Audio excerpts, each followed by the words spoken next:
आज मुझे आदेश मिला तुझे स्कूल नहीं जाना। मैंने कहा क्यों? चलो वीडियो में बताता हूँ। नाश्ते में चाय के साथ 2 आलू के पराठे खा के मैं पहुंच गया अपने खेतों में, जो यहाँ से दिख रहा था। मैंने बाइक को पुल के किनारे खड़ा किया और ट्रैक्टर आने का इंतजार करने लगा।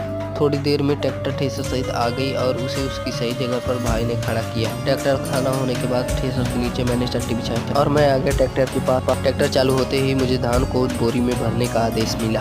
धान से बोरी भर जाने के बाद मैंने जमीन पर चट्टे बिछा के उसके ऊपर धानों का ढेर लगा दिया और इसे चट्टे ले जाने का आदेश मिला। मैंने बाइक पर 2-2 बोरे करके सभी धानों के बोरे को घर पे पहुंचा दिया और घर की स्थिति कुछ ऐसे लगने लगी। वैसे आपके यहाँ इसे क्या कहते हैं कमेंट कीजिए। लाइक सब्सक्राइब करना ना भूले। मिलते हैं एक और ब्लॉग के साथ, तब तक के लिए अपना प्यार बनाए रखें।